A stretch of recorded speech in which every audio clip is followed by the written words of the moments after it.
Thank you for joining us today. I want to welcome you to the webinar, the second in a series on vulnerable and underserved populations. The focus of today's webinar is on incarcerated LGBTI survivors.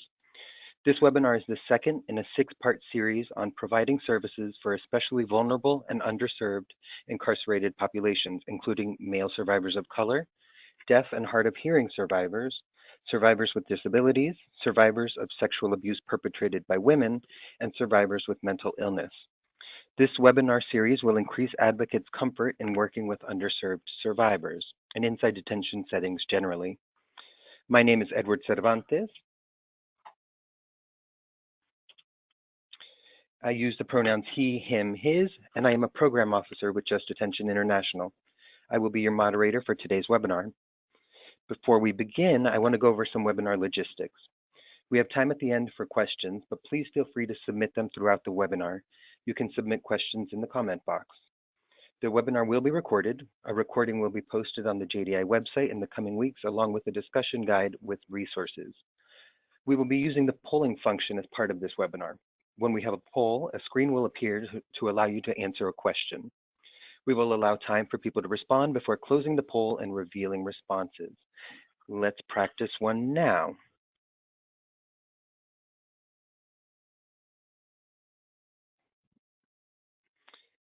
The poll asks if your organization currently serves incarcerated survivors.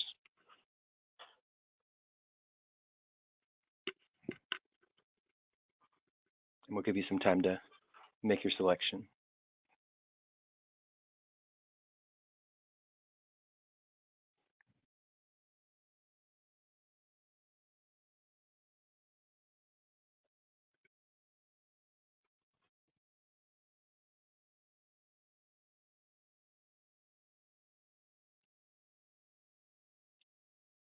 All right. A few more. We will now close the poll. And as you can see, 91% of you currently serve incarcerated survivors, and only 9% of you do not. We hope that after today's webinar, you will have more information to evaluate the possibility of serving incarcerated survivors.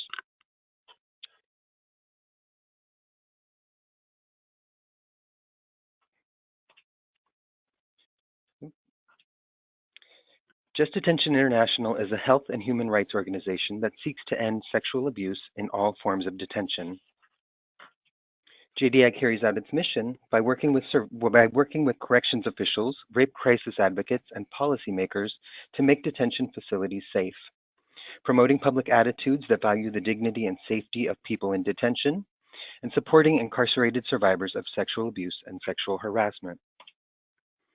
JDI's core principle is that no matter what crime a person may have committed, rape is not part of the penalty. Today's webinar is made possible by a grant from the Office on Violence Against Women. Today's training will include stories about sexual violence, including from survivors. Please practice self-care during this presentation. And now I would like to introduce Tara Graham, who uses the pronouns she, her, hers, who is a senior program director at Just Detention International. Tara has spent more than 12 years working on the development and implementation of the PREA standards. I will now hand the webinar over to Tara. Tara, the floor is yours. Wonderful. Thank you, Edward. I'm excited to be with you all today to present this webinar. For many rape crisis counselors, a daunting aspect of working with incarcerated survivors is providing services to populations that are distinct from those who traditionally seek services from community-based services. Advocates need significant help and guidance in building their skills and comfort level in this context. As a result of discrimination they have faced or the nature of the abuse they have suffered, LGBTI survivors may be reluctant to seek advocacy services. As we will see, LGBTI individuals are at significantly greater risk of sexual victimization and confinement than the general population. Today's webinar will provide guidance into how to provide ongoing services to LGBTI incarcerated survivors. We encourage advocates to see the commonalities between these survivors and those they are used to serving in the community, and to view them as central rather than marginal to their work. The tools will include specific guidance on using the PREA standards to advocate for survivors, helping them to secure safe housing and better treatment overall, and addressing barriers to healing that incarcerated survivors often face.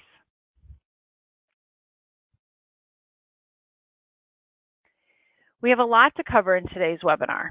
To give us a shared language, we will spend some time reviewing what is meant by sexual orientation, gender identity, and gender expression. The webinar will then focus on LGBTI survivors in confinement, their experiences in detention, as well as in the community. Using the PREA standards, we will explain the rights of LGBTI people to keep them safe from sexual abuse and sexual harassment, and how these can be used in advocacy efforts. Lastly, we will provide guidance in advocating for incarcerated LGBTI survivors, building off existing advocacy knowledge, skills, and abilities. We had planned to have Rodney Rousseau, and it appears his photo is not showing there for you on the screen. I apologize for that. We had planned to have Rodney Rousseau, who uses the pronouns he, him, his, a member of JDI's Survivor Council, give today's call to action. Unfortunately, Rodney was unable to join us at the last minute. In his absence, I do want to say a few words about him. Rodney was sexually assaulted repeatedly by other inmates at the Orleans Parish Prison.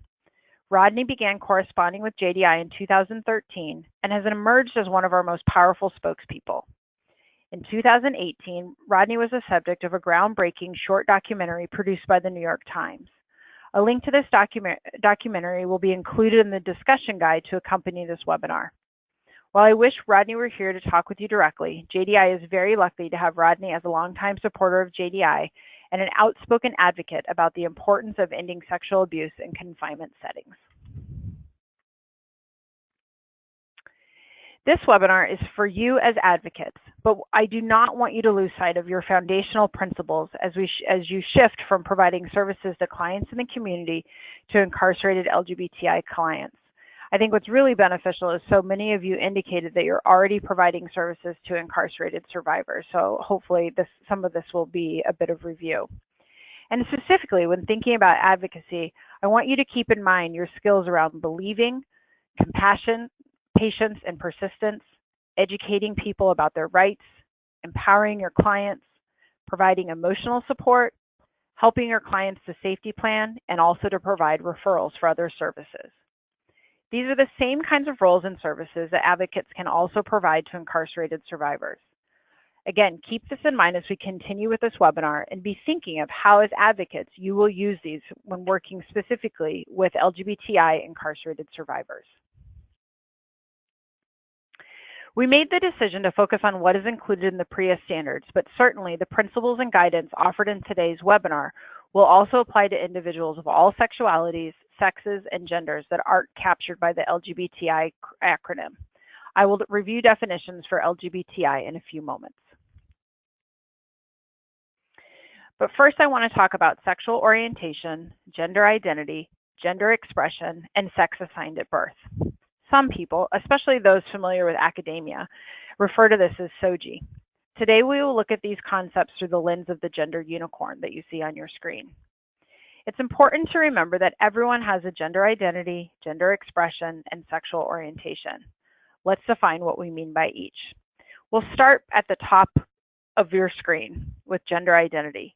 This describes the gender you identify with. It might be female, woman, male, man, or another gender.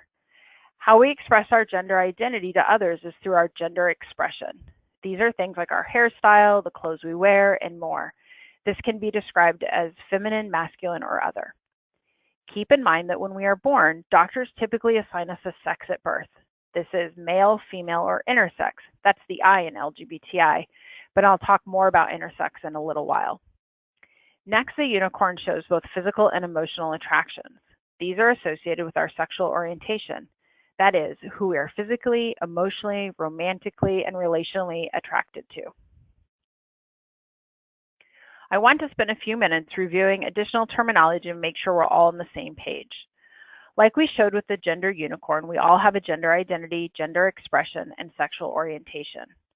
LGBTI, the acronym LGBTI, incorporates concepts that include both gender identity and sexual orientation. So let's break these down a bit more. Let's start with sexual orientation. L stands for lesbian. A lesbian is a woman who is romantically, relationally, physically, and emotionally attracted to other women. G stands for gay. Gay is a term used to refer to a man who is physically and emotionally attracted to other men. It is also a term that lesbians use. B stands for bisexual. Bisexual describes someone who is physically and emotionally attracted to people of both genders, and some people identify as pansexual, meaning physically and emotionally attracted to all genders. Now let's turn to gender identity. T stands for transgender. Transgender describes someone whose gender identity does not match their sex assigned at birth. For example, someone who was assigned female at birth but identifies as a male is a transgender man. Similarly, someone who was assigned male at birth but identifies as a woman is a transgender woman or female. So you may ask yourself, what do you call someone whose gender identity aligns with their sex assigned at birth? This is called cisgender. The PREA standards also use I for intersex. Intersex is when someone's sexual or reproductive anatomy or chromosomal pattern does not fit typical definitions or male or female.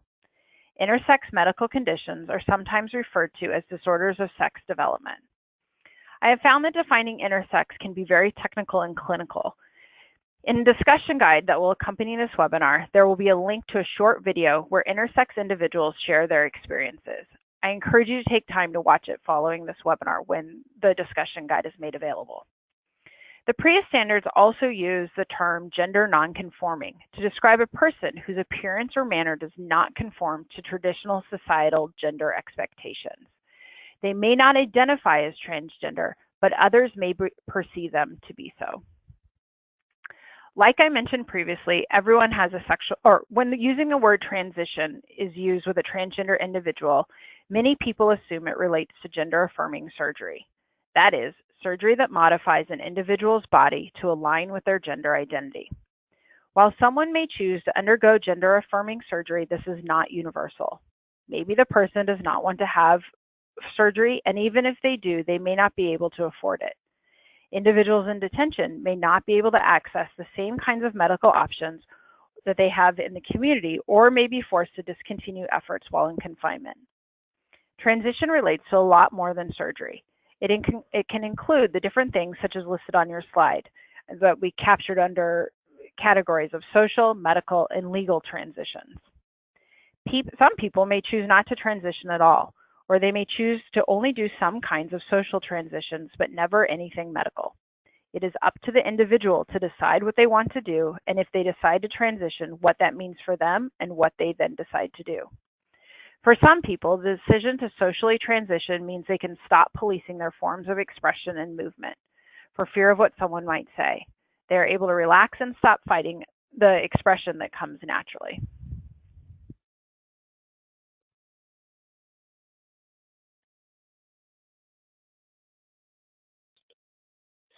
Let's take a moment here to pause and see what questions anybody may have. If anybody has any questions, you can go ahead and submit them in that little comment box.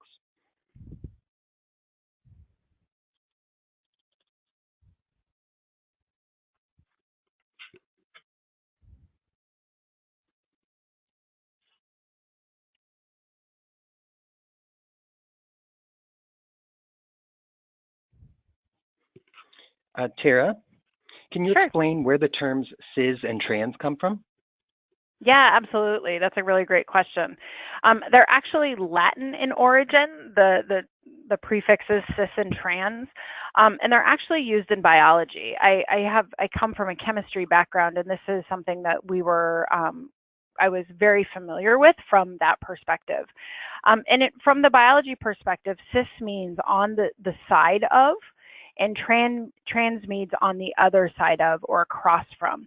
So, for example, in chemistry, what we would often see are molecules that have the exact same chemical structure, but were mirror images of one another and then had different chemical properties.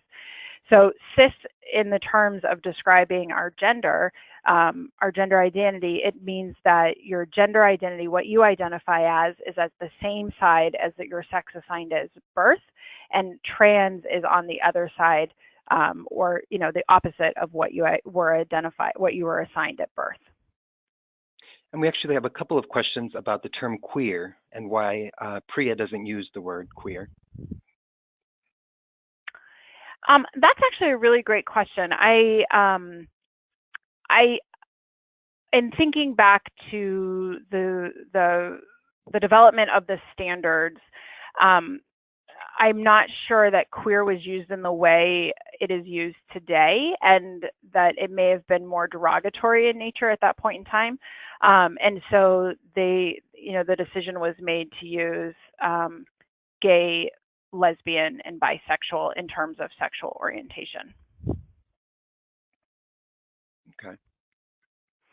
I will say too, I know that sometimes with juveniles, people will often also talk about Q with questioning, which is much more common, or that's often a term that juveniles will use.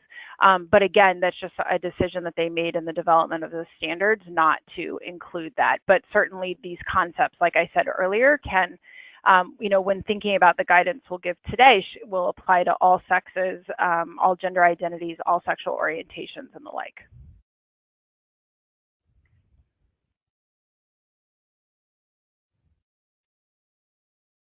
Any other questions?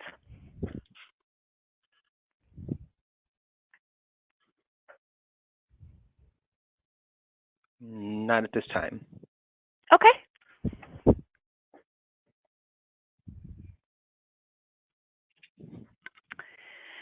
Great. So like I mentioned before, everyone has a sexual orientation, gender identity, gender expression, and sex assigned at birth.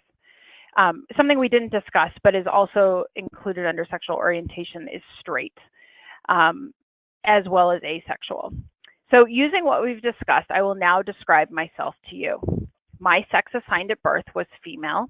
My gender identity, I identify as a woman. My sexual orientation, I'm straight. I'm physically and romantically attracted to men. My gender expression is feminine. I use the pronouns she, her, and hers, and I consider myself a cisgender woman. So I want to take a moment, and using the prompts on the slide that you see on your screen, take a minute to describe yourself. What was your sex assigned at birth? What is your sexual orientation? What is your gender identity? What is your gender expression? And what pronouns do you use? And we'll give you a moment to respond, just thinking to yourself. You don't have to put it anywhere.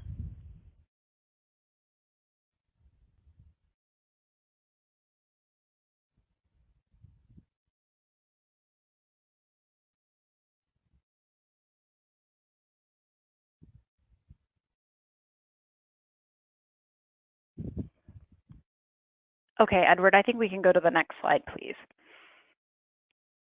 Great.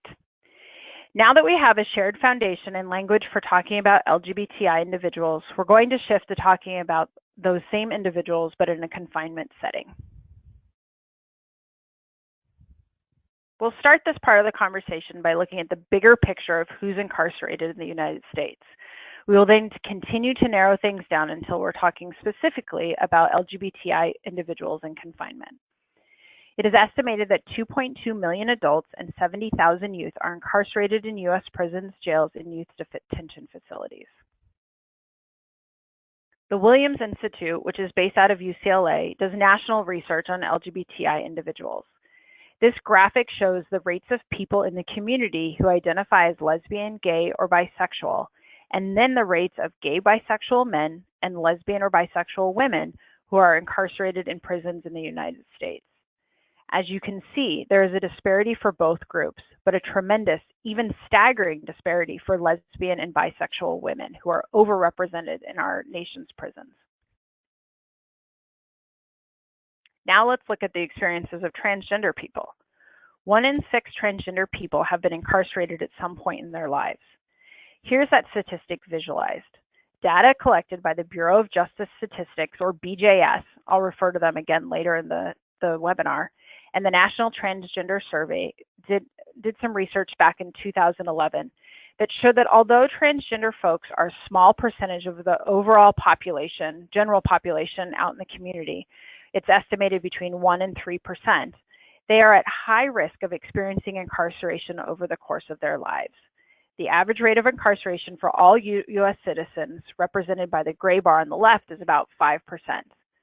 On the right, the orange bar represents the likelihood that someone who is trans will be incarcerated at some point in their lives, and that likelihood they determined was around 16%. Within the transgender community, transgender women have a much higher documented rates of incarcerated than transgender men. You may be wondering what experiences LGBT individuals have had that have led to some of these disparities. Research notes that transgender youth are more likely to leave school due to harassment, physical assault, and sexual violence. LGBT individuals experience homelessness. This may be a result of their gender identity or their sexual orientation and how their families are responding to that. They may suffer physical and verbal abuse in a range of public spaces, including crisis centers and in shelters. And these homophobic and transphobic experiences often lead people who are excluded to be excluded from formal economies. As a result, they are more likely to commit crimes of survival like sex work, involvement in the drug trade, or violent acts of self-defense. These crimes in turn lead to increased police stops and arrests for LGBTI folks. Once LGBTI people enter a confinement setting, bullying, harassment, discrimination, and harsh punishment continue. Let's now look at the estimates of prisoners who were sexually abused in adult prisons and jails in 2011 and 2012. This data was collected by BJS through confidential surveys of inmates. BJS estimates that roughly 200,000 people were sexually abused in detention during that one-year period, a figure that has remained largely unchanged since 2007, the year the BJS issued the first report of its kind. Keep in mind that many prisoners surveyed describe multiple incidents of abuse. When we talk about prevalence, we're talking about the number of people who were abused during the given time period, but not the number of times they were actually abused, which many of these people reported they were abused multiple times. The survey also includes all incidents. That includes those that were never reported to agency officials, those that were reported to the agency, and also those that were reported and after an investigation they were deemed to be substantiated, meaning there was sufficient evidence to say the incident occurred. As advocates, keep in mind that you may provide services to someone who experienced sexual abuse in confinement, but who has not yet reported the incident. While anyone can be sexually abused, the BJS research points to particular groups of individuals who are at even higher risk of sexual abuse than the general population. These include people with mental illness or a developmental disability, individuals who were previously sexually victimized, and LGBT individuals. Let's look at what the data tells us about the rates of sexual abuse for LGBT prisoners.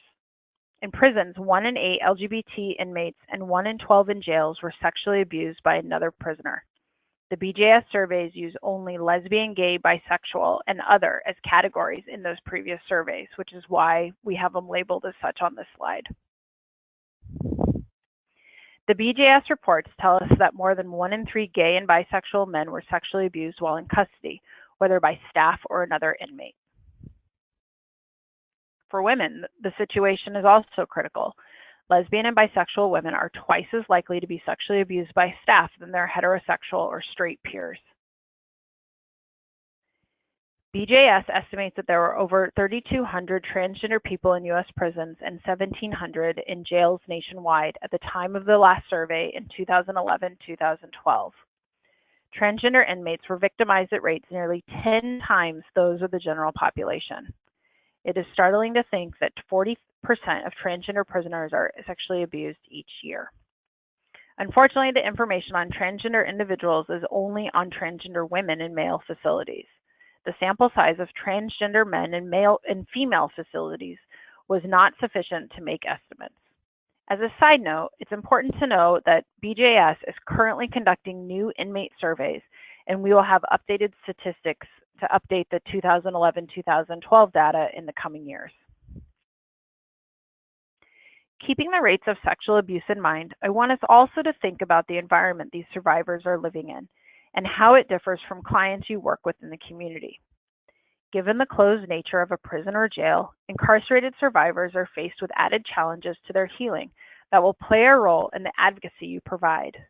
In addition, the day-to-day life in a confinement setting may be triggering to survivors of sexual abuse. These include the use of restraints, little control of their body or environment, searches of any kind, lack of autonomy and privacy, isolation, being retaliated against for reporting, ongoing contact with their perpetrator, and punishment for normal trauma reactions. Sarah, a transgender woman who survived rape in prison, said, quote, "The prison personnel seemed obsessed with making me a man. They denied me a razor so I could have a manly beard. They beleaguered me with gender and sexual slurs and chanted Mr. at me. They constantly told me I have a penis while calling me John." I would like to take all of what I have just described and add even more. That's right, LGBTI survivors face even more additional challenges to their safety, including homophobia and transphobia, both from staff and other inmates, bullying, negative language that's specifically directed at them, rigid gender roles, and lack of being seen and respected by staff for who they are. These challenges are coming at them from other inmates and from staff. With respect to being seen for who they are, many facilities are not accommodating to the gender-specific needs of transgender inmates. This is especially true for those who are housed based on their sex assigned at birth and not in a facility that aligns with their gender. So for these individuals, they may not be allowed to express their gender as desired and may be prohibited from purchasing gender-specific commissary items as a result. For example, a transgender woman living in a male facility may not be allowed to wear her hair long, may not be issued a bra or allowed to purchase one, and may not be allowed to purchase and wear makeup, and may be forced to wear boxer shorts like the male inmates at the facility. Transgender men in a women's facility may not be allowed to grow facial hair and may not be issued boxers and be forced to wear the underwear of the other females on staff. Even without the experience of being sexually abused, LGBTI and especially transgender inmates face incredible challenges to living as they want to and how they want to express their gender identity to others. And while some people may identify as LGBTI, there may be some people who are perceived to be LGBTI and are faced with these same challenges. Later in the webinar, we will talk about people who are perceived to be LGBTI and the protections they need, as well as those who have disclosed that they identify as such. The challenges keep growing. Prisons and jails can be dangerous places. This is especially true for LGBTI individuals. Some of the safety challenges they face include unsafe housing, abusive and inappropriate searches, protective pairing. This is where someone may offer protection in exchange for sex, or a perception that sexual abuse by another inmate is a quote-unquote lover's quarrel. They may be sexually trafficked, that is being bought and sold inside the prison for sex and in exchange for protection, or maybe not. A perception that transgender women are predatory and transgender men are victims. And we also hear from a lot of LGBT survivors about being blamed for the sexual assault. We have heard from a gay man and transgender women survivors that staff basically told them that they must like being sexually assaulted by other men, that they create their own problems and call attention to themselves with their gender expression. They are told that they should, quote unquote, man up. I recognize this has been a lot to process. I want us to keep in mind that in addition to the challenges that these individuals face in confinement, they likely bring with them a litany of lived experiences that have impacted their lives and trauma histories. In fact, it might be the result of these negative experiences that resulted in their involvement in the criminal justice system, resulting in their incarceration. Things like we've mentioned before, such as you see on your screen. This community is disproportionately profiled by law enforcement, particularly transgender women and those of color. The PREA standards are a tool that you as advocates can use to navigate providing services to incarcerated survivors. Additionally, because of the grim statistics of the rates of victimization of LGBTI inmates, there are specific provisions that provide added protections to those individuals.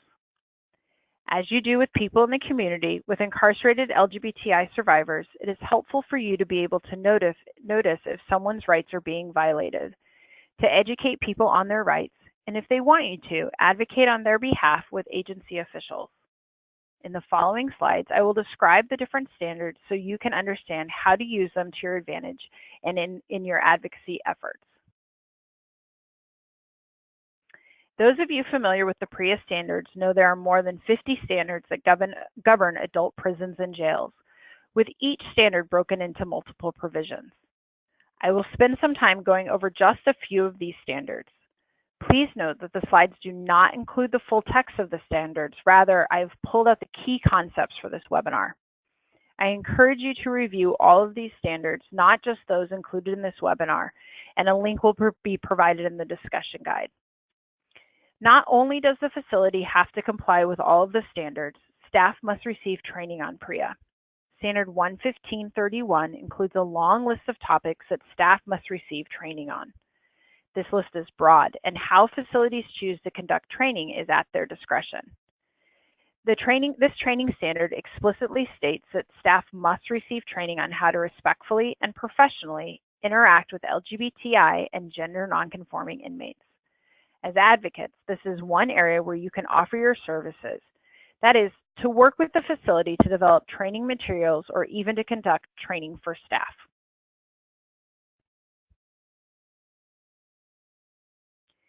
We will first look closely at Standard 11515, limits to cross-gender viewing and searches. The standard requires privacy protections for all inmates whenever they may be in a state of undress, such as when they shower, change their clothes, or use the bathroom. Unfortunately, absolute privacy is difficult to come by in confinement, but the standards recognize the importance of providing privacy balanced with safety and security. Security staff do have to conduct security checks, so an added requirement is that opposite gender staff must announce when they enter a housing unit. Say, for example, a female staff is entering a male housing unit. Their announcement allows the inmates time to get clothed or to cover up in some fashion so that staff do not see them in a state of undress during security rounds.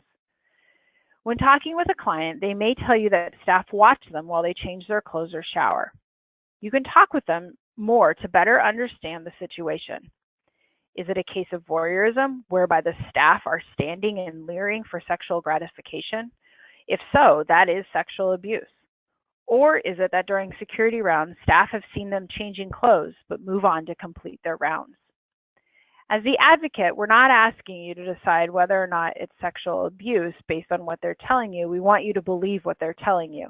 And you can also educate inmates about the differences about staff doing their security rounds and also what is voyeurism. If it does seem to be voyeurism, you can talk with the inmate about how to report and the steps the facility will then take to investigate the incident. This standard goes on to talk about searches. Generally speaking, in adult prisons and jails, male staff can only pat search male inmates, while female staff can pat search both male and female inmates. Only staff of the same gender as the inmate can conduct a strip search. Knowing that transgender inmates may be housed based on their sex assigned at birth, there are some added protections for these individuals. First, a transgender and intersex inmate cannot be searched just to determine their genital status. The Department of Justice has issued interpretive guidance on how facilities can work with transgender and intersex inmates around searches, and I encourage you to look at those in detail. The best practice would be to allow the transgender or intersex inmate to decide with whom they feel most comfortable conducting their search, whether it be male or female staff. This should then be documented and staff alerted in some way. Facilities are also allowed to have medical conduct the searches or to designate that only female staff conduct searches of transgender or intersex inmates. When meeting with clients, you may hear concerns about their searches. Ask the facility what the policy protocol is for searching transgender and intersex clients. Ask if they can request which gender staff conducts their pad searches, how that decision is documented, and how staff are notified. This information will be helpful to you in talking with the inmates about their rights and facility policy and protocol. Staff are to receive training on conducting proper searches, including those of transgender and intersex inmates. in a professional and respectful manner. What do these searches look like in practice? For example, a transgender woman may have breasts, so staff conducting a pad search should search the inmate's chest as they would a female inmate, even if that individual is housed in a male facility. And what this may look like is with the blade of the hand around the breast area. They should not run the back of their hand across the front of the inmate's breasts. Furthermore, best practice directs staff to communicate what they are going to do during a search before they do it to alert the inmate. This is a good practice for all inmates, not just transgender and intersex inmates. Listen to your clients, and if they are sharing practices that are inappropriate for their gender, talk with them about how they can report these searches, or if they request, that you can report on their behalf. All individuals are to be screened for risk of victimization or abusiveness within 72 hours of their arrival at the facility and periodically throughout their confinement, or whenever they move to a different facility within the agency. PREA Standard 11541 describes the risk screening process. The information from this screening is then used as part of the decision-making process for housing, bed, work, program, and education assignments. One challenging part of this screening is making sure that the individuals feel comfortable answering the questions so the facility has a complete profile on them. Individuals who are unwilling to share for whatever reason may place them at increased risk of victimization because the facility will not know all that they should about them and may not have implemented the necessary protections to keep them safe. This slide shows some of the kinds of information facilities want to collect about each individual. People may not want to disclose the information for a variety of reasons, and they cannot be punished for refusing to answer the questions about the information on the slide. The facility uses not only what the inmate shares, but also the screener's perceptions of the inmate's vulnerability to make placement decisions. This includes, but is not limited to, a screener's perception of the inmate, specifically the perception of whether the individual is lesbian, gay, bisexual, or gender nonconforming, even if that individual did not disclose any of this during the screening. This is often a tricky part for staff who fear placing labels on individuals that are incorrect. The intent of noting these perceptions is to have staff who are conducting screenings that know the facility's population. And if the population will perceive someone to be gay, lesbian, bisexual, or gender nonconforming, these perceptions can be reality, and this individual may be at risk of sexual victimization as a result. For example, I learned at one agency I was working with that inmates were not disclosing prior sexual victimization or LGBTI identities. This was perceived by the facilities as there not being a large number of individuals who identify as LGBTI or who had been previously sexually abused. But we then learned that people were instead choosing to disclose this information to medical.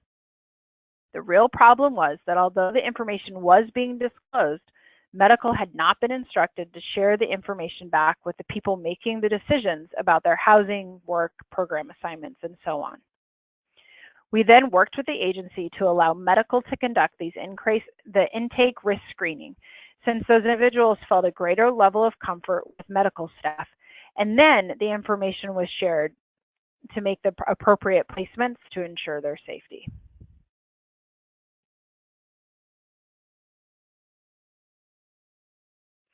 Ultimately, facilities must use the information from the risk screening to make assignments with the goal of keeping all individuals safe and free from sexual abuse.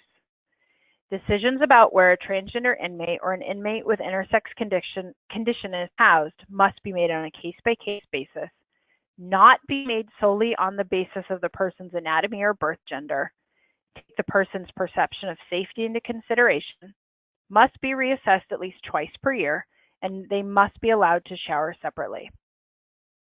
So, as advocates, what does the screening and use of screening information mean for your interaction with clients?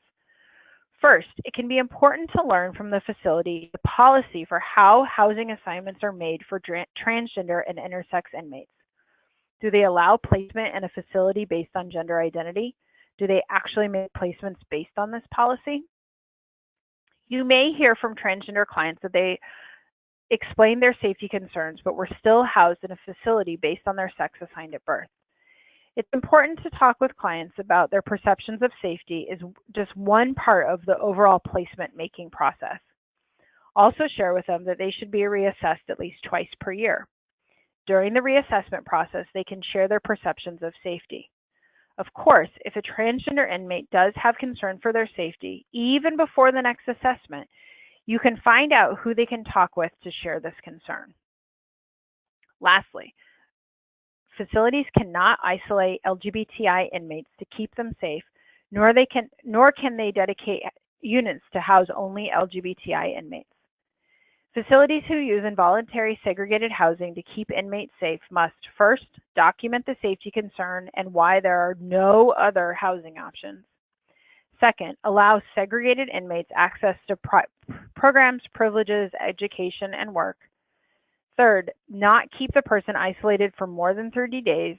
And lastly, not extend the isolation for 30 days without an additional evaluation. As advocates, listen to your clients and how they are being housed. If they share that they are being housed in isolating conditions for their safety, talk with them about their understanding of why this decision was made. Talk with them about requesting a reassessment, or if they want you to advocate on their behalf to have their housing assignment reevaluated. While this webinar is focused on working with incarcerated LGBTI survivors, I want to briefly comment on the PREA audit and the role the advocate can and should play during the different phases of the audit. Facilities are supposed to be audited every 3 years. There are also 3 parts to the PREA audit. The first part is the pre-audit phase. During the pre-audit phase, the advocate can talk with the auditor to share with them about the relationship their organization has with the audited facility. JDI has developed a supplementary questionnaire that will assist with this discussion, and a link will also be available in the discussion guide. Advocates can also point the auditor to different organizations in the community that they should speak with about facility conditions as they relate to PREA. Second is the on-site phase. During this phase, the auditor may use this time to meet with the advocacy organization in an interview using the supplemental questionnaire. The information the auditor learns from the advocacy organization can be used by the auditor to inform their interviews with staff and residents. It can also be a way for the auditor to check whether or not the advocacy services function as described in the MOU. The auditor will also randomly select staff and residents to ask them about their knowledge and understanding of PREA-specific information. The intent of these interviews is to learn how the policies and procedures are operationalized. But given the nature of the topic, they can be triggering to people. As such, auditors are expected to have available someone that staff and residents can talk with following the interview and offer this to those individuals as support. Auditors are encouraged to identify someone that staff can meet with, recognizing staff trauma histories as well.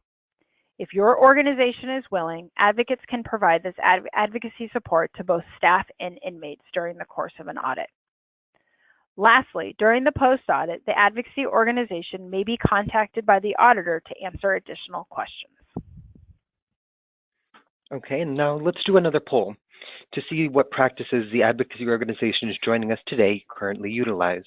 Remember, you will see a poll on your screen. Take a minute to select the answer that best represents your organization's current practices. And I'll give you a couple of minutes to make that selection.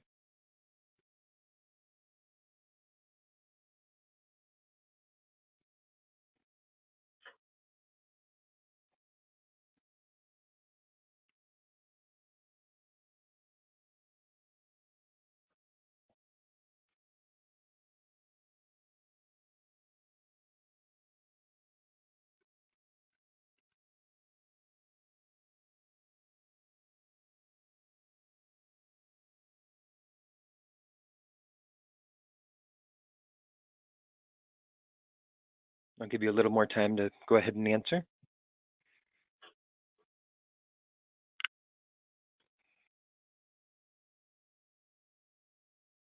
Okay, now go ahead and close the poll. As you can see on the screen, 34% of you ask all the time, 40% ask some of the time, and 21% ask rarely, and then only 5% ask never, or never ask, rather. Great. Thank you, Edward. Good. We will now turn to you as advocates and how you and your team can use your skills and abilities to best serve incarcerated LGBTI survivors. I am pleased to introduce my colleague Chris Mady, who uses the pronouns they, them, theirs, who is a senior program officer for JDI. Chris comes to JDI from Charleston, South Carolina, where they worked at People Against Rape, or PAR. While at PAR, Chris worked with jails and prisons to provide services to incarcerated sex abuse survivors. At JDI, they help implement JDI's wellness programs inside prisons and jails, answer survivor letters, and is part of JDI's Inside Line Hotline project with the Michigan Department of Corrections. Chris, thank you so much for joining me today. It's exciting to have you with us to share your experience. And Chris, can I actually stop you? I realized I didn't share the poll, so I'm going to do that now. You. There we go. So now you can see the results on the screen. Thank you. Okay. And thank you for having me on this webinar. I think that poll really kind of brings us to what I'm going to be talking about, which is how you can actually use your advocacy skills to provide services to LGBTI survivors. And it's really great for me to kind of get an understanding of what you're already doing. So thank you for answering that poll. And I think when we're talking about doing this work, sometimes getting started can be the most difficult step. So not only do we want to be prepared as individuals doing this work, but we want to be prepared as organizations as a whole.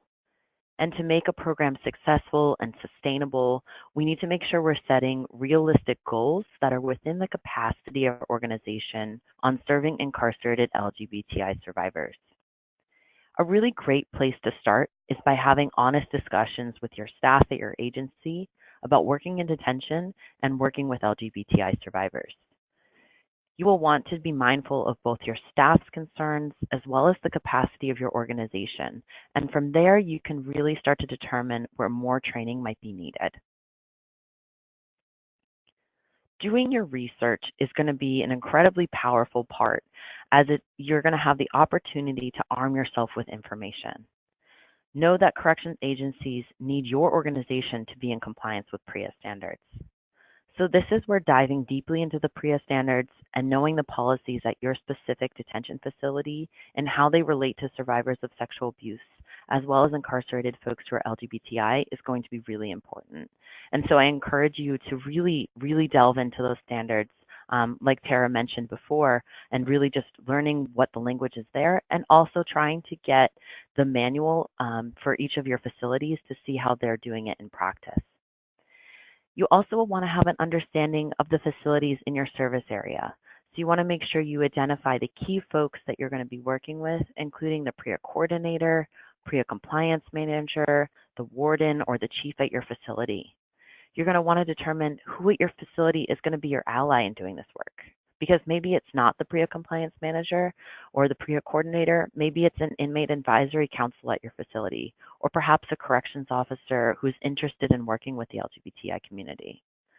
But knowing your rights, the rights of your survivors, and having solid relationships with staff and the people incarcerated at your facility is going to be able to make your advocacy on behalf of survivors more effective. Once you've done a good bit of research, you can really start to define what your role is going to be in working with incarcerated LGBTI survivors. You can plan for how you want to collaborate with the facility and how you will address issues that might come up. Some challenges that may come up that you can begin to prepare for are limits around confidentiality, determining the level of advocacy you can provide, addressing bias, and how you're going to address concerns that come up with corrections staff. Know that providing services in detention settings is not easy work, and the more we've prepared and planned, the better we're able to work with survivors. I think an important thing to remember is that you all are the experts in working with survivors.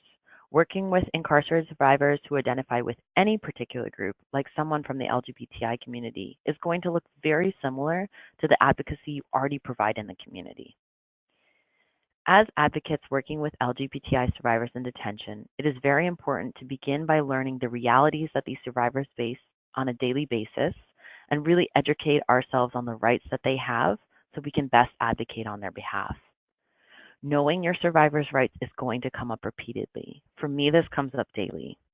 So an example of this is when I was providing an accompaniment to a forensic exam, I had an officer tell me or tell a trans woman that was there for the exam that they were going to hold her down forcibly and take swabs from her body for the kit. So this would have been an obvious violation of her rights, and I was able to step in and make sure the officer and the survivor knew that only the survivor could decide which pieces of the exams that she felt comfortable doing. Knowing someone's rights can also come up in smaller ways, when we might have to educate both staff and survivors on their rights, both related to sexual abuse and LGBTI protections. As always, using a model of empowerment can be very helpful in informing our work. This model helps to center the survivor and helps to remind us that a survivor knows what's best for them. When working with any survivor, but especially survivors in confinement, it's very important that trust can take time to develop. While you might be well-meaning and you're going in there as an advocate that cares, it's going to be important that you have to be upfront about the scope of your work, especially about the limits to confidentiality that you might have, so that the survivor can really decide what they feel safe and comfortable sharing with you. Another important note when working with a survivor in detention is making sure that any coping skills and resources that you provide make sense for someone who's incarcerated. So for example, offering a coping skill such as taking a walk or talking to a loved one on the phone might not be applicable for someone who is in a jail or prison setting, where they don't have control over their movement or access to free phone calls. So a more appropriate coping skill to offer someone might be a mindfulness technique such as progressive muscle relaxation. Also, in terms of referrals we give, we want to make sure that someone who's incarcerated can have access to these organizations. So for instance, you need to make sure that organizations that you give out to your survivors have a mailing address where a survivor can send them mail to stay in contact, as many folks are not able to reach out via phone. Secondarily, you want to make sure that any referral you give is going to someone that is competent in LGBTI issues. So knowing national organizations such as Black and Pink or your local LGBTI organizations is going to be very useful for this. As always, when you are working with any survivor, the more prepared we can be while still being flexible and open, the easier it is going to be providing services. In our one-on-one communication with a survivor, whether it be on the phone, by letter, or in person, you can have a vital role in that person's healing process. A lot of the things I'm going to go over now, you already practice in your work in the community, and these skills definitely apply to folks that are in custody as well. So as we've talked about previously, a lot of LGBTI people in custody have not had access to things that would help them present consistently with their gender or allow them to be out around their sexual orientation. So this is why it's so vital that we're never assuming that someone's straight or that someone is cisgender. So for example, if we're talking to someone on the crisis line that sounds like a woman, or we're sitting in front of a client in a men's facility that looks like a man, it's really important that we're not going with that initial assumption and that we allow our client to share their identity with us or ask when it's appropriate. When possible, we always want to be asking what name and pronoun someone uses. So I know only a portion of you said that this is part of your everyday practice, but this is something we should be doing regardless if someone seems like they're transgender or not. So a really great way to do this is by first introducing yourself, similar to how you would have thought through it in the SOGI section earlier. So for example, if I was new to meeting a client, I would introduce myself by saying, "Hi, my name's Chris. I use they, them pronouns. What's your name and what pronouns do you use?" That's a really great way of demonstrating what pronouns are to someone if maybe they're not familiar with it. And it gives them an opportunity to really tell you who they actually are. So when you ask this question, you want to make sure you're in a private space and that when you're talking about a client, that if you haven't been able to ask them their pronouns, that you're using gender neutral language until you know. This also applies if you're talking about someone's partner. So we don't want to assume that someone is straight either. If you're running a group in a confinement setting and you've set a safe space, it can be helpful to have people give pronouns when they're doing introductions. Again, the more you introduce this as part of your everyday practice, the easier it is to do, and it really brings trans folks to the center of our work. If someone ever gets upset that you're asking them what pronouns they use, you can let them know that this is a question you ask everyone and that your services are for everyone. This is really important. And it's really important that once someone shares what pronouns that they use, that you align the rest of your language that aligns with that gender. So for example, if you're working with a transgender man who uses he, him pronouns, you're going to want to make sure you align the rest of your language with that. So you'd want to use terms like father, brother, guys, men, sir, mister. And remember, it's okay to be curious about someone's identity, but it's not your client's job to educate you on that. So be honest with yourself about your own bias and knowledge, and talk through questions you might have with colleagues or us if you have questions, but don't put that on your client to educate you. As an advocate working with incarcerated LGBTI survivors, there's a few things we can keep in mind. We want to make sure that advocacy services you provide are based on what the survivor's needs are and not solely focused on the fact that they identify as LGBTI. So talking with, and most importantly, listening to our survivors is going to help us make sure that the support you provide is appropriate. I think one of the biggest differences when working with a survivor who's behind bars and working with a survivor who's in the community is the depth of concern that they have over their safety and confidentiality. It is vital to be very clear about confidentiality and explain any limits to confidentiality with your client, since we don't want to out a survivor by mistake. That is, if they've not disclosed their sexual orientation or gender identity to the facility, it's going to be really important that we know that up front. This is particularly true for LGBTI clients and especially for our transgender clients. Some of the things you're going to need to ask your clients are if they are out as transgender or intersex to staff, and then if staff and other inmates know what name they use, do they know what pronouns they use, and are they comfortable with you using the name that they've given you in front of others? If they're not, remind them that you using their legal name and incorrect pronouns in front of others is to maintain their confidentiality, and that you will always be sure to use their true name and their correct pronouns when you're in a private space with that person. That being said, if they are out to staff, ask them if they would like you to correct staff if they are mispronounced by staff or by other inmates.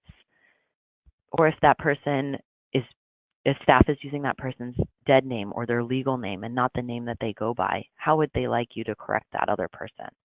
Most folks don't want a big deal made out of this and would prefer for you to say something like, Kelly actually uses she, her pronouns, and quickly move on.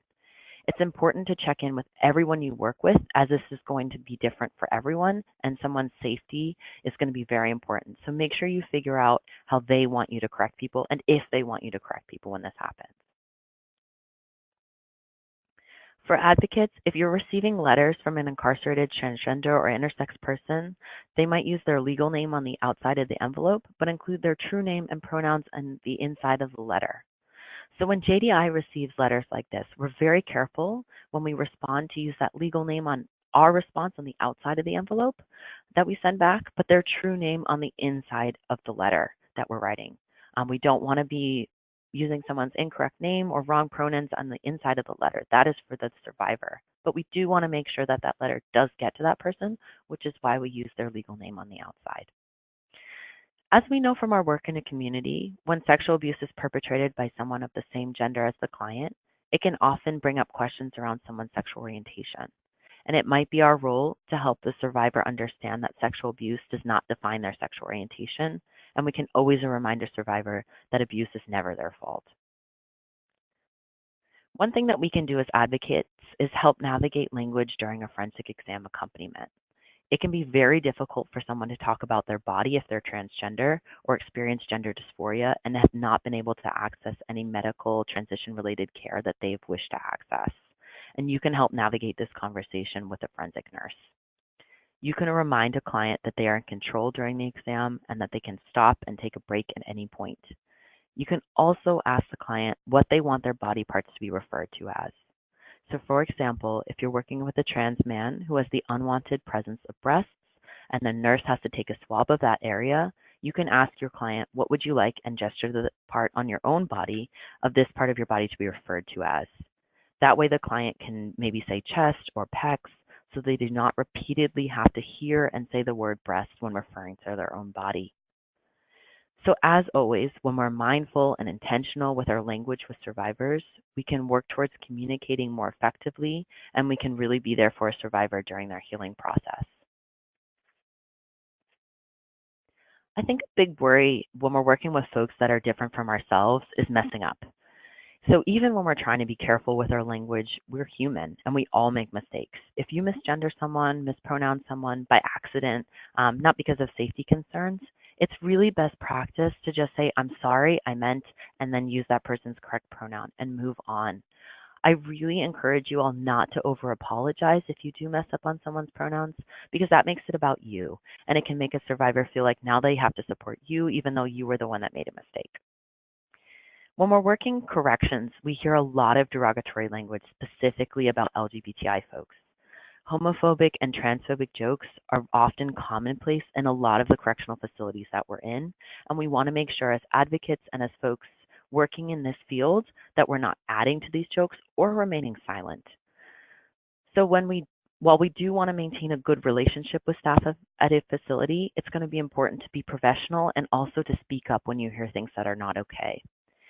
So for example, I sometimes say things like, I'm not comfortable with that language or term, or it's never someone's fault if they're being sexually abused. Or I might say something like, actually a more appropriate term is, and then I give them the correct language to use. And then my favorite one is that I'm happy to provide you with more training on this community. As Tara brought up, them receiving training on working effectively with LGBTI folks is part of the PREA standards. And that's something as advocates you can offer to assist them with.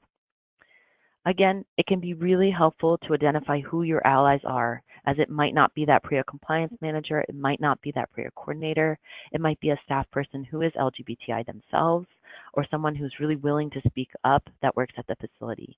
Use your allies to help change the culture within the facility. And when in doubt, you can always fall back on those PREA standards that we spoke about earlier, especially if you're advocating on a specific right of a client. You can really use those to be your backbone of what you're saying. Something else that can come up is it can be very difficult to navigate your own identity within a corrections setting.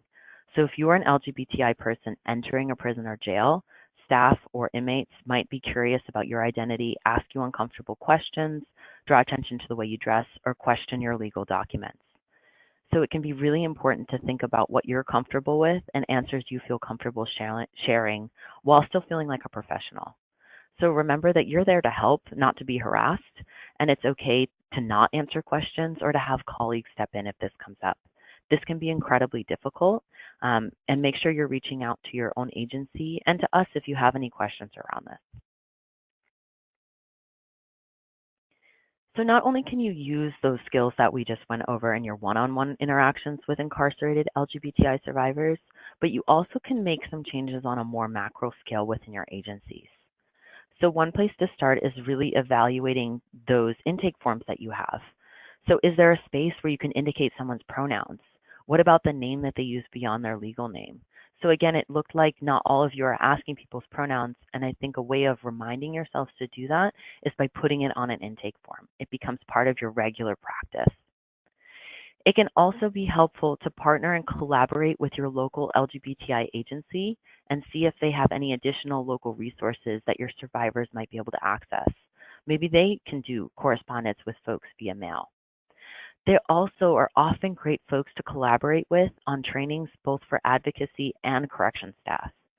So sometimes correction staff need to meet a transgender person and see that transgender people are not just folks that are incarcerated or a special population they need to know about. And LGBTI centers often have some really great ideas on how to facilitate this. Trainings can be an incredibly helpful tool in educating for cultural shifts, and offering a training to correction staff on LGBTI people can be a great way to get more people on board. So I just want to thank you all for taking the time to learn more about providing services to LGBTI survivors behind bars. The work that you're doing has a tremendous impact on the survivors you're working with. And as Ophelia, a trans woman who was helped by advocates after she was sexually abused in a men's facility, wants to highlight how much of a lifeline your efforts can be to LGBT folks inside. She writes, I want you to know your thoughts are what helped me and continue to help me through this difficult time. So again, thank you for listening to us. We know that this is a lot of information, and I want to turn it back to Edward to facilitate the end of this webinar. Thank you, Chris. That was really helpful, actually. I learned a lot. We are now going to take some questions, so please go ahead and enter them in the comments box, just as you did before. And while you do that, I want to mention a few resources available on the JDI website. First is Hope Behind Bars. This is a guide for advocates in working with incarcerated survivors. A link to this resource is available in the discussion guide that accompanies this webinar. And again, we'll send that to you after the webinar is over. There are a wealth of resources on JDI's website. This slide shows the link, which is also included in the discussion guide.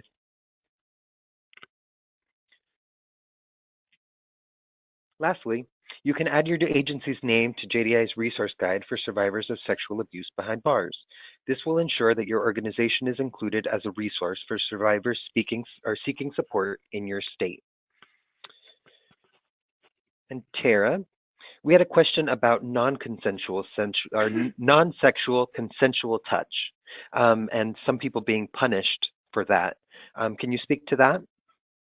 Sure. So with respect to PREA, PREA is looking specifically at abusive sexual contact, whether between two inmates or between inmates or a staff and inmates, so things directed towards the inmate. And those fall under PREA. There are instances where there is consensual sexual contact that occurs, and that I'm not sure I really know of any place where that is not against policy in some way. And so it is an infraction and there is some kind of punishment for that. What we really encourage facilities to do, though, is to, I mentioned earlier in my remarks about, sexual contact between two people of the same gender, like being, a lover's quarrel or something. But it's really important for facilities to investigate all sexual contact, even if there's an assumption that the two people have a relationship with each other. Because what could be consensual between two inmates right now could turn abusive down the road. And also, let me just clarify for a moment, too, that consensual contact between two inmates is against agency policy. It is never okay for there's never consensual contact between a staff and an inmate. That is against the law across the nation. That is always considered sexual abuse, no matter what the two parties involved consider it to be. And to clarify, the question was about PREA being used to punish people who were engaged in non-sexual consensual touch. So just hugging, I imagine, is where this might come up. Mm-hmm. Yeah, and again, that actually doesn't fall under PREA.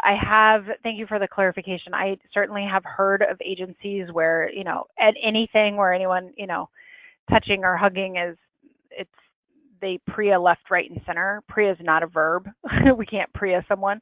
But that when I encounter those kinds of situations, I see it as an opportunity to educate the staff and especially the administration about what is considered PREA.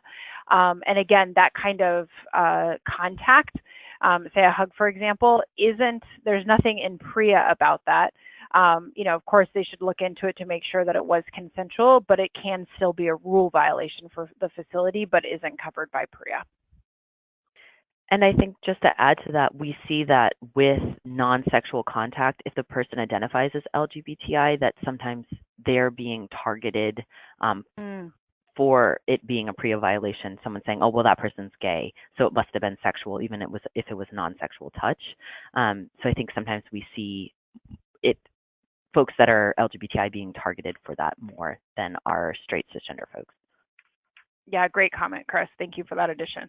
And Edward, just quickly, if you click one more time, I think there's another slide that we might want to put up.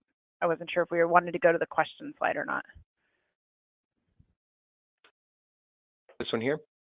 Perfect.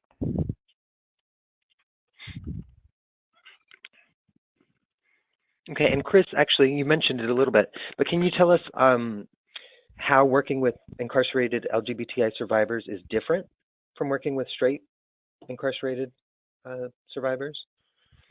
Yeah, I think the main thing for me that I cue in on is just the number of folks who have experienced just a tremendous amount of trauma prior to incarceration, and then while they're there, just the amount of targeting that happens for folks who are LGBTI, just solely based on their identity.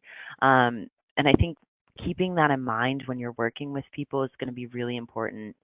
Just again, that tremendous trauma history that these folks have, and just keeping that in mind when you're working with people. And that's not to say that our straight cisgender folks who are incarcerated also don't have tremendous trauma histories. I think it's just that added layer of being targeted for their identity that we really need to be mindful of. Let's see if we have any other questions. Actually, we do have another question. What types of suggestions could advocates offer an incarcerated client around safety planning? That's a great question. I think safety planning, the issue with safety planning inside a facility and anywhere really is that it's going to have to be so individually specific based on that facility, based on what housing unit they're in, based on what programming they're in, based on the staff at their facility, the culture of the facility. So I wish I had a catch-all answer on like, here's a great safety plan tip that you can use, but it's going to have to be so individualized for that person and where they're at that it's really hard to say like these things tend to work. I will say it often looks more like risk reduction rather than like keeping someone fully safe, because we know that they're frequently going to have to see their perpetrator and there's not really a way that they can avoid that. So it's ways of maybe trying to see if someone can walk with them when they go places so that the perpetrator isn't going to have them alone. We're trying to think a little bit more outside of the box than the black and white, just like, why don't you leave the situation? Because they can't, they're incarcerated. Sorry, I don't have a better answer for that. I think it's such a difficult question when we're talking about folks that are really stuck in some really difficult situations. Yeah, Chris, I think yeah. I was just going to piggyback on that, if you don't mind, for a moment. I think from my experience, this is what I would encourage you to do as advocates is to ask if you can go be given a tour of the facility. I think it can be helpful to understand the sort of the context of where your clients might be, of what they might be describing in terms of their housing units, or, you know, just kind of the flow of, you know, say moving from the housing unit to the dining hall. That might help you as the advocate have a better understanding of the layout of the facility and how that may play into your conversation with the client, as well as discussions that you can have around safety planning, or like I like what you said, Chris, about risk reduction. When I was going to ask if you have any tips for how somebody could familiarize themselves with the ins and outs of the specific facility where they're working, you know, because jails and prisons are kind of, you know, difficult to to figure out. So how would somebody go about learning the specifics? Sure. I mean, I think. Go ahead, Chris. Yeah, definitely a tour is going to be your friend. Knowing the facility, actually going in yourself is always very helpful. I think if you can get a hand on the policy manual for that specific facility or that agency, that's going to be really helpful as well. If you can get a hand on the inmate handbook that folks are given when they're in intake, that can be helpful to know, like, what are the folks that are actually being incarcerated here? What are they being told? So things like that can be helpful. Tara? Yeah, I think those are all great recommendations, Chris. I would also add that, you know, it also depends on the way with which you're going to be able to provide services. So, for example, if you're going to be providing services over the phone, it may be helpful as part of your tour to understand where individuals can have access to the phone. You know, how much privacy do they have? A lot of times there's a bank of several phones right next to each other, and it doesn't afford a lot of privacy. Or if you're going to be meeting with clients in person, which is, you know, certainly preferred if at all possible, to find out from the facility, go and see where it is that you're going to be meeting with the person, and advocate on your behalf in terms of the level of privacy and confidentiality you need to have for those for those conversations. Hopefully you can meet in a place like an attorney-client room, where there may be an officer posted outside just monitoring in case anything should go wrong, but the conversation themselves are going to be confidential in nature. And I think also part of this is around building relationships with the facility, them getting to know you. I had an experience many years ago where, there are certain guidelines that we need to follow in terms of what we wear, what we can kind of bring into the facility. And I was with a totally unrelated to advocacy, but we were going into a facility and my colleague was dressed inappropriately and they had to turn her away. And I think that just some of that stuff can start to erode the trust that you can build with a facility. So making sure that you follow, their rules in terms of visitation, that can help you in navigating a relationship with them. And also the issue around confidentiality often comes up. And what you mean as an advocate about confidentiality may be very different than what the corrections facility and those and their representatives mean. So even though you may be saying the same words, I think it's really important to have those hard conversations about what you really mean by those terms. And if they are different perspectives, talking with each other and working towards an agreement that you can both that you both are willing to uphold and communicate to the inmates when you're working with them. And do facilities ever require that an advocate disclose or share with the facility information that may have been disclosed to them by the survivor? Chris, I don't know if you want to handle this. Sure. So if a facility is asking you that, that's a big red flag. So they shouldn't be. And you can go back to the PREA standards for that. And the work that you do with your survivors is supposed to be as confidential as possible, to be, what it echoes what it looks like in the community, which is confidential if there's no release. So if you're getting that from a facility, do reach out to us. We might be able to kind of help troubleshoot around that, because that's not okay that they're asking you that. The only things that you should be sharing are what you would normally share in the community. So for example, if there's a mandated report, that's something you'd have to disclose. If someone says that they're going to harm themselves or others, that's something you'd have to disclose. But beyond that, if officers are asking you, you need to tell me what this survivor said to you about their sexual abuse, and they're an adult, then no, that's not something you should be sharing with them. That would be violating your client's confidentiality. So I think if that comes up, that's definitely a big red flag. Yeah, the other thing I was thinking about with that, sorry, Edward, is that it's important to know if you're providing services over the phone, to know whether or not those phone lines are being recorded. Like Chris was saying, similar to meeting with a client in person, those phone lines should not be monitored or recorded. But it's really important for you to know that before you talk with a client and be able to share with them the limits of confidentiality, whether in your in-person conversation or in a phone call. Sorry, go ahead, Edward. We have another question. Okay. Go ahead, Lucia. Ms. Soto, are you there? Oh, I guess she can't hear us. Do you want to go ahead and ask your question? We can't hear. Yeah.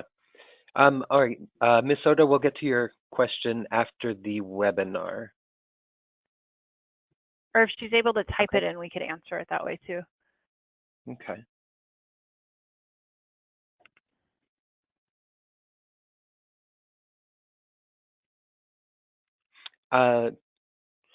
Chris, it says you mentioned a self-care kit, or it says, Chris, you mentioned a type of self-care activity for incarcerated survivors. Was it called regressive? Sorry, so it's called progressive muscle relaxation, or PMR. I really like this tool for folks that are incarcerated. I think it's It's a mindfulness technique where you progressively tense and relax your muscles with your breathing. And I think it can be really helpful for folks who are incarcerated because you can still be alert while you're doing it. So you don't have to close your eyes if you don't want to. It doesn't require any materials other than your body. And there's a lot of great tools on how to do it online. So if you can look it up, it's very simple. But make sure if you do present it to a client that you're really walking them through it. Because just like you were like, what did you just say? A client might have no idea what you mean when you say even mindfulness. So it's going to be really important to explain it the best as possible. But I think that that can be a great coping skill to offer folks who are incarcerated.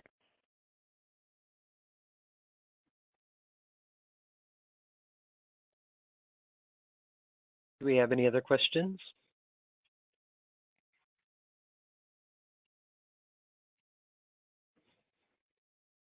All right. Well, thank you again for participating in today's webinar. Please take a few minutes to provide feedback on this webinar. We value your feedback and use it to improve and inform future webinars. This link will be emailed to you shortly. Please also forward it to anyone who may have joined you today. A captioned recording of this webinar and the previously mentioned discussion guide will be posted to JDI's website in the next couple of weeks. We encourage you to have today's presentation and discussion serve as a starting point for you and your organization as you work to provide services to all incarcerated survivors. Have a great day.